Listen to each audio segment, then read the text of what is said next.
Hi Scorpions, welcome to my channel Ritu intuitive tarot. आज हम बातचीत करने वाले हैं स्कॉर्पियंस वृश्चिक राशि वाले अपने पार्टनर के बारे में। अक्टूबर के मंथ में क्या सोच विचार कर रहे हैं, क्या दबी हुई फीलिंग्स है अपने पार्टनर के प्रति अक्टूबर के मंथ में। तो आज हम उसी की प्रेडिक्शन करने वाले हैं। तो चलिए दोस्तों, कार्ड रीडिंग हम शुरू करते हैं। आप लोग गर्लफ्रेंड बॉयफ्रेंड भी हो सकते हैं, लवर्स भी हो सकते हैं, मैरिड वन भी हो सकते हैं। तो जैसे कि यहाँ मैं कार्ड देख रही हूँ तो 10 ऑफ कॉइन्स हैं, तो कुछ लोग मैरिज में भी हैं यहाँ पे ऑलरेडी। पहला जो कार्ड निकला है वो है जस्टिस का है। तो मुझे ऐसा लग रहा है अक्टूबर के मंथ में आपको ऐसी फीलिंग आ रही है कि लव में आपके साथ बिल्कुल भी जस्टिस नहीं हुआ है।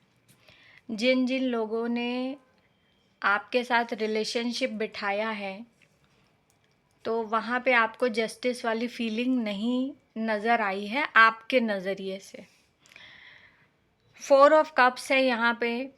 तो पास्ट में किसी पर्सन ने लव अफेयर में ही, और यहाँ पे 6 ऑफ कप्स भी है। तो कोई पुराने पर्सन को आप इस महीने में याद कर सकते हैं, कोई पुराना पार्टनर है और जिससे आपका लगाव ज़्यादा रहा है। 4 ऑफ कप्स है। इस पार्टनर ने आपको काफ़ी कुछ दिया है, लव दिया है, टाइम दिया है, बहुत सारी चीज़ें आपको गिवन की है जो कि उस समय पे आपको नज़र नहीं आया था। और इस पर्सन ने आपको ऑफ़र भी किया था, चाहे रिलेशनशिप मैरिज के लिए हो, लेकिन आपने उस समय इनका ऑफ़र ठुकरा दिया और आप लाइफ में आगे बढ़ गए। किन्हीं तरीके से हो सकता है कि आप लाइफ में काम को लेके बड़े हो। दूसरा सिनेरियो ये है कि आपने शादी कर ली है, अपने लाइफ में आगे बढ़ गए हैं। द वर्ल्ड का कार्ड है, तो यहाँ पे चेंज बता रहा है कि आपकी लाइफ में अचानक से कुछ ना कुछ चेंज हुआ है, एक पड़ाव आप आगे गए हैं। तो प्रोमिनेंट यहाँ पे ज़्यादा दिखा रहा है कि पास्ट कोई पर्सन है।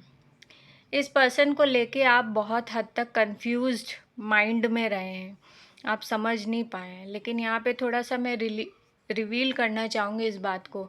ये पर्सन जेन्युइन था, बहुत अच्छा था या अच्छी थी आपके लिए, और बहुत ज़्यादा प्यार भी था डीप डाउन, लेकिन आप नहीं समझ पाए। कई बार क्या होता है कि रिलेशनशिप में एक पार्टनर उस चीज़ को समझता है और दूसरा पार्टनर वहाँ तक उसको छू भी नहीं पाता है, उस इमोशंस को। और ऊपर कुछ ऐसी छोटी मोटी गलतियाँ हो भी जाती है, उसको पकड़ के बैठ जाता है या बैठ जाती है, और उन गलतियों की वजह से जजमेंट उनके माइंड में बन जाता है कि ये तो ऐसी है, ये तो वैसा है, बोल के वो रिलेशनशिप ख़त्म कर देते छोटी छोटी बातों के लिए, और आगे जाके रिग्रेट करते जब उनको कोई और ख़राब इंसान मिल जाता है अपनी लाइफ में। तो ऐसा ही कुछ यहाँ पे नज़र आ रहा है। इसलिए अक्टूबर के मंथ में आप बहुत दुखी भी फील करने वाले हैं, आंतरिक तौर पे मेंटली बहुत ज़्यादा परेशानी महसूस करेंगे। हालांकि ऊपरी तौर पे सब कुछ सही है, सही चल रहा है आपकी लाइफ में, लेकिन बहुत ज़्यादा परेशानी प्यार को लेके आप महसूस करेंगे। आपको ऐसा लगेगा कि आपने अपना लकी जो चार्म था वो इस पर्सन को छोड़ के आपने खो दिया है कहीं ना कहीं। आप अपनी लाइफ में अबंडेंस भी बहुत चाहते हैं, मनी बहुत चाहते हैं, पैसा बहुत चाहते हैं, प्रायोरिटाइज कर रखा है। तो मे भी हो सकता है कि ये पर्सन आपकी लाइफ में आता तो आपको पैसे से इतनी फ़ायदा ना होता, जिसकी वजह से आपने इसको थोड़ा सा पीछे रखा। तो ये बात मुझे तो बहुत ही ख़राब लगती है। एक जेन्युइन मेरी सोच है कि आप पैसे के लिए किसी को जजमेंट मत दीजिए लव अफेयर में। ऊपर वाले का इतना तो डर रखें कि लव अफेयर में आप किसी का चुनाव पैसे से ना करें। वो इंसान कितना लॉयल है, कितना ऑनेस्ट है, आपके लिए कितना इमोशंस रखता है, आपका ख्याल करता है, केयर करता है या करती है, वो इम्पॉर्टेंट रखता है। आजकल खाली इस राशि की बात नहीं कर रही हूँ मैं, बहुत सारे ऐसे लोग हैं कि पूरा पूरा जो जजमेंट है वो पैसे पे डाल देते हैं। तो भाई ऊपर वालों का डर भी करें कि जब आपको जवाब देना होगा तो ऊपर की तीसरा जो कैमरा है वो खुला हुआ है, आप जिस इंटेंशन से जो करेंगे कर्मा बैक मिलेगा यहीं, कोई मरने के बाद नहीं मिलेगा, यहीं सब मिलेगा। तो काम अच्छे करें, और ख़ासकर जो लव अफेयर की जो रिलेशनशिप होती है वो तो बहुत ही प्योर होती है। उसमें खाली फिज़िकल नीड देखने वालों की बात मैं नहीं कर रही हूँ यहाँ पे। इमोशंस की जो नीड होती है, जो एक भरोसा होता है, वो चीज़ होना बहुत ज़रूरी है। क्योंकि लॉन्ग टर्म में तो आप बूढ़े हो जाएंगे तो फिज़िकल नीड के तो आपकी कहाँ पे निकलेगी, लेकिन इमोशंस पे आप अगर काम करेंगे, इमोशंस पे आप चलेंगे, ऑनेस्टी लॉयल्टी पे चलेंगे, तो लॉन्ग टर्म में आपकी जो फैमिली बनेगी वो भी तो अच्छी चलेगी, और एक टाइम पे अच्छा एक ग्रोथ भी होगा फैमिली का। लेकिन लोगों को ये समझ में नहीं आता है, शॉर्टकट मारने के हमेशा सोचते हैं कि पैसे में शॉर्टकट मार ले, रिलेशनशिप में शॉर्टकट मारे। अरे शॉर्टकट कुछ नहीं होता। जो शॉर्टकट होता है तो फिर उसके बाद कुछ टाइम बाद शॉर्टकट कहीं ना कहीं आपको बुरा रिजल्ट देता है, फिर आप रोते हो। तो एक ख़राब बात आप में ये चीज़ है कि पैसों को लेके आप बहुत ज़्यादा जजमेंटल होते हैं लोगों को देख के, और ख़ासकर प्यार को देख के। ऐसा मत करिए, क्योंकि आपने पास्ट के पर्सन को भी कहीं ना कहीं जज करके छोड़ा है।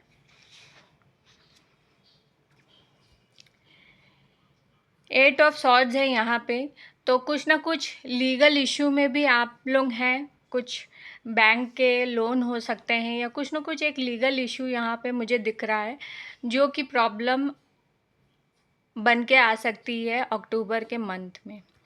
बहुत ही सैड एनर्जी रहने वाली है इस मंथ में, क्योंकि जो भी आपने कर्मा किया है अपने फ्रेंड्स लवर को लेके, पार्टनर को लेके, तो वो आपको बैक मिल रहा है मेंटली हैरेसमेंट के तौर पे। तो देखिए, कर्म तो आपने खुद ही अपने ख़राब किए हैं। आपको किसी के साथ ऐसा नहीं करना चाहिए। मैं इस वीडियो के माध्यम से सभी जितने भी यूथ हैं उनको यही कहना चाहूँगी कि प्लीज़ प्लीज़ प्लीज़ किसी का भी धोखा करके, प्यार में खास कर उसका दिल जीत के, उसके इमोशंस को जीत के उसके साथ गद्दारी ना करे, धोखा ना करे। क्योंकि जिस दिन भगवान को जो लोग भी मानते हैं, जिस दिन वहाँ से लिखित में आ जाएगा, आपकी इतनी बुरी तरह ज़िंदगी हो जाएगी कि आप खुद ही अकेले में चिल्ला चिल्ला के रोएंगे कि मैंने किसका क्या गलत कर दिया। समझ रहे हैं मेरी बात? क्योंकि आप खुद देखिए कि अनजान इंसान होता है, उससे धोखा खाना बहुत ही रेयर होता है।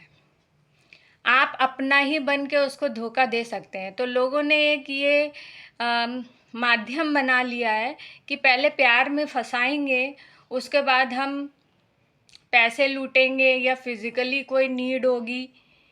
तो ऐसे ऐसे काम वो अपना बन के कर रहे हैं। ये तो विश्वासघात के भी ऊपर है।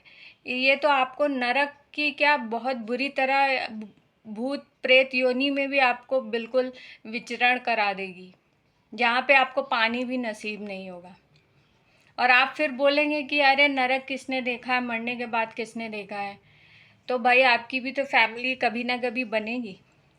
तो जब आपके बच्चे रोएंगे, बीवी या हस्बैंड या फैमिली में कोई ऐसी बुरी चीज़ पड़ जाएगी, तब फिर क्या आप करेंगे? तब किससे गुहार लगाएंगे? तो अपने कर्म अच्छे रखें, आप झूठ ना बोले रिलेशनशिप में। अगर आप किसी को प्यार नहीं करते हैं या आप आगे नहीं ले जा पाते हैं, तो आप बिल्कुल उसको ऑनेस्टली बोल दीजिए कि भाई हमारा कुछ नहीं हो सकता, आगे आप देख लीजिए कहीं और, मेरे इमोशंस आपके साथ फिट नहीं बैठते।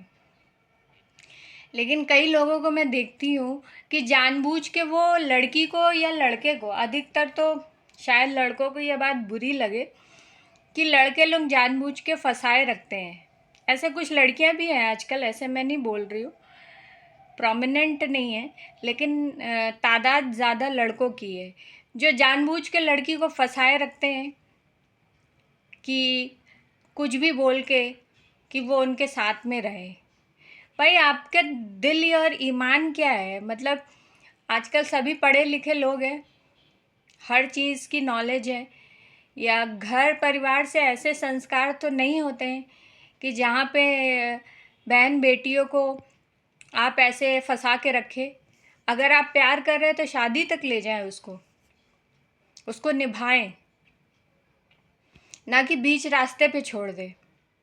ऐसे लड़कियों के लिए भी मैं कह रही हूँ, जो लड़कियां अगर ऐसा करती हैं कि पैसों के लिए या कुछ अलग नीड्स के लिए और बीच में छोड़ देती हैं।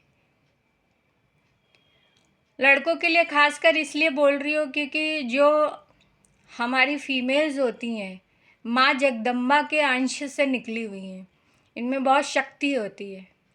आपका भाग्य खराब करने के लिए वो काफ़ी है। मैं इसीलिए ये चीज़ें बोल रही हूँ क्योंकि जो भी स्पिरिचुअल लोग हैं, आध्यात्मिक लोग हैं, इन सब के महत्व को जानते हैं। एक आम आदमी उसके महत्व को नहीं जानता है, उसको नहीं पहचान सकता है, और हम लोग आपको गाइडेंस ही कर सकते हैं, बता सकते हैं। इसलिए किसी के साथ, बहन बेटी के साथ आप बुरा ना करें, जो चीज़ें ऑनेस्टली आप बोल दें। इसका भुगतान आपको ऐसा नहीं है कि महीनों से, बहुत सालों तक भी करना पड़ सकता है और बहुत युगों तक भी होता है। तो इस चीज़ का आप ध्यान रखें और आगे गलती ना हो पाए। अगर बहुत सारे लोगों से गलतियां हुई भी है तो आप उससे सीख लेके बिल्कुल भी आगे गलती करने की चांसेस ना बनाएं अपनी लाइफ में। यहाँ पे कोई भी इंसान आपको पकड़ के आके बोलने वाला नहीं है कि आप ऐसा करो। आपको नॉलेज गेन करनी पड़ेगी, उसके बाद ही आप उस रास्ते पे चल सकते हैं। तो आपने अगर बात को पकड़ ली है तो आप अच्छे रास्ते पे, सही रास्ते पे चल पाएंगे।